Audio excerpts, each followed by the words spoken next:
नमस्कार दोस्तों, GSIT solution channel में आपका स्वागत है।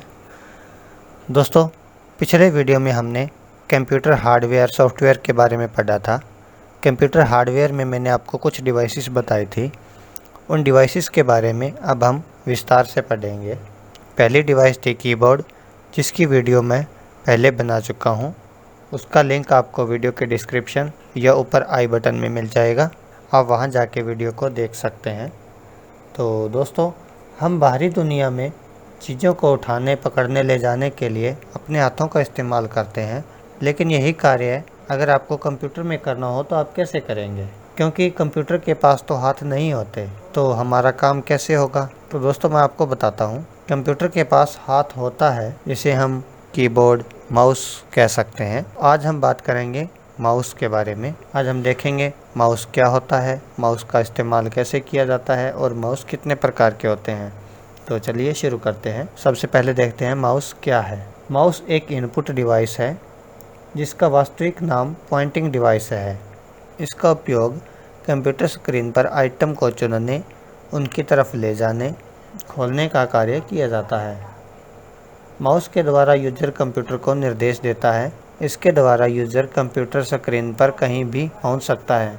साधारण माउस आमतौर पर वास्तविक माउस जैसा ही नज़र आता है, जो एक केबल के द्वारा कंप्यूटर से जुड़ा होता है।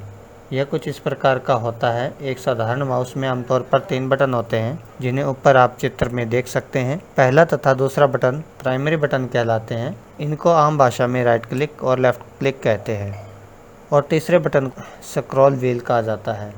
आधुनिक माउस में तो अब 3 से भी ज़्यादा बटन आने लगे हैं, जिनका अलग अलग कार्य होता है। अब हम देखते हैं माउस कितने प्रकार के होते हैं। माउस ने अपना सफ़र कई चरणों में पूरा किया है। इस दौरान इसके कई रूप विकसित हुए हैं, जिन्हें हम 5 भागों में बांट सकते हैं। फर्स्ट है मैकेनिकल माउस। इस माउस का आविष्कार बिल इंग्लिश ने किया था। मैकेनिकल माउस निर्देशों के लिए एक बॉल का इस्तेमाल करता था, इसलिए इसे बॉल माउस भी कहा जाता है। इस बॉल को दाएं बाएं और ऊपर नीचे घुमाया जा सकता था। सेकंड है ऑप्टिकल माउस। इस माउस में एलईडी डीएसपी तकनीक पर कार्य करता है। ऑप्टिकल माउस में कोई भी बॉल नहीं होती। इस जगह पर एक छोटा सा बल्ब लगा होता है। इस माउस को हिलाने पर पॉइंटर हलचल करता है तथा इसमें माउस बटन के द्वारा हम कंप्यूटर को निर्देश देते हैं। आजकल इसी प्रकार के माउस का इस्तेमाल होता है, जिन्हें एक तार के द्वारा कंप्यूटर से जोड़ा जाता है, जो इसे बिजली की आपूर्ति भी करती है। ऑप्टिकल माउस इस्तेमाल में आसान होते हैं। थर्ड है वायरलेस माउस। बिना तार का माउस वायरलेस माउस कहलाता है। इसे कॉर्डलेस माउस भी कहा जाता है। यह माउस आरएफ तकनीक पर काम करता है, यानी रेडियो फ्रिक्वेंसी पर, मगर इसकी बनावट ऑप्टिकल माउस जैसी ही होती है।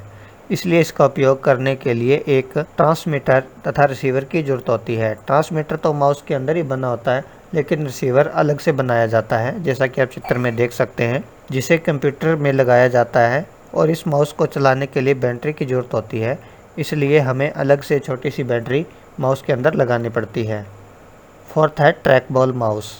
इस माउस की बनावट भी कुछ ऑप्टिकल माउस की तरह ही होती है, मगर इसमें नियंत्रण के लिए ट्रैक बॉल लगा होता है। कंप्यूटर को निर्देश देने के लिए यूजर को अपनी उंगली तथा अंगूठे से बॉल को घुमाना पड़ता है, और इस प्रकार से हम इस माउस को नियंत्रण कर सकते हैं। फिफ्थ है स्टाइलस माउस। इस प्रकार के माउस को जी स्टिक माउस भी कहा जाता है। जी स्टिक में जी का मतलब गार्डन होता है। देखिए इस जी स्टिक माउस कैसे काम करता है। यह माउस एक पेन की तरह दिखाई देता है, जिसमें एक व्हील होता है। इस पहिए को ऊपर नीचे सरकाया जा सकता है, और इस उपयोग अधिकतर टच स्क्रीन वाली डिवाइसेस में किया जाता है। अब हम देखते हैं माउस से हम क्या क्या काम कर सकते हैं, यानी माउस का उपयोग कैसे किया जाता है। माउस का यूज कंप्यूटर स्क्रीन पर आइटम को चुनने, पकड़ने, रखने आदि के लिए किया जाता है, लेकिन इन सब कार्य कैसे किए जाते हैं ये हम अब देखते हैं।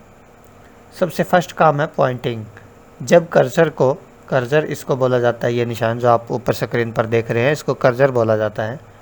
जब कर्सर को स्क्रीन पर मौजूद किसी आइटम की तरफ ले जाया जाता है, तब पॉइंटर उस आइटम को छूता है और एक बॉक्स दिखाई देता है, जो हमें इस आइटम के बारे में जानकारी देता है। इस संपूर्ण क्रिया को पॉइंटिंग कहते हैं। नेक्स्ट है सिलेक्टिंग। कंप्यूटर स्क्रीन पर किसी आइटम को पॉइंट करने के बाद माउस का लेफ़्ट क्लिक एक बार दबाने से आइटम सेलेक्ट हो जाती है, इसे ही सिलेक्टिंग कहा जाता है। जब कोई आइटम सेलेक्ट होती है तो उसके चारों तरफ एक वर्ग बन जाता है, जिससे पता चलता है कि यह आइटम सेलेक्टेड है। नेक्स्ट है क्लिकिंग। माउस बटन को दबाने की क्रिया को क्लिक कहते हैं और क्लिक करने को माउस बटन को दबाइए और उससे छोड़ दीजिए। क्लिक दो प्रकार की होती है। फर्स्ट है लेफ़्ट क्लिक। माउस के लेफ़्ट बटन को लेफ़्ट क्लिक कहा जाता है और ये कितने प्रकार का होता है क्लिक का वो हम अब देखते हैं। Single click. माउस के बटन को एक बार दबाना सिंगल क्लिक कहलाता है। सिंगल क्लिक का यूज़ आइटम को सिलेक्ट करने के लिए, मेनू को ओपन करने के लिए, वेब पेज तथा लिंक को ओपन करने के लिए सिंगल क्लिक का यूज़ किया जाता है। Double click. माउस के लेफ़्ट बटन को दो बार जल्दी से दबाने को डबल क्लिक कहा जाता है। डबल क्लिक एक शॉर्टकट की तरह काम करता है। इसके द्वारा हम किसी आइटम, फाइल, प्रोग्राम आदि को खोलने के लिए यूज़ किया जाता है। नेक्स्ट है ट्रिपल क्लिक। माउस के लेफ़्ट बटन को 3 बार दबाने को ट्रिपल क्लिक कहा जाता है। ट्रिपल क्लिक का उपयोग बहुत कम किया जाता है। इसके द्वारा हम किसी भी दस्तावेज़ के पूरे पैराग्राफ को सिलेक्ट कर सकते हैं। नेक्स्ट है ड्रैगिंग एंड ड्रॉपिंग। माउस के द्वारा कंप्यूटर स्क्रीन पर उपलब्ध किसी भी आइटम को एक स्थान से दूसरे स्थान पर रखा जा सकता है। इसके लिए माउस की ड्रैगिंग तथा ड्रॉपिंग क्रिया का इस्तेमाल किया जाता है। माउस पॉइंटर के द्वारा किसी आइटम को सिलेक्ट करने के लिए माउस का लेफ़्ट क्लिक दबाए रखें और माउस को एक जगह से दूसरी जगह लेके जाएं और बटन को छोड़ दें। इसको ड्रैगिंग और ड्रॉपिंग कहा जाता है। नेक्स्ट है स्क्रॉलिंग।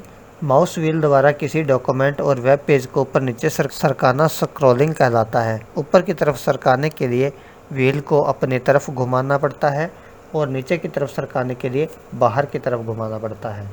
इस वीडियो में मैंने आपको माउस के बारे में विस्तार से बताया है। आपने जाना कि माउस कैसे काम करता है और इसके इस्तेमाल कैसे किया जाता है।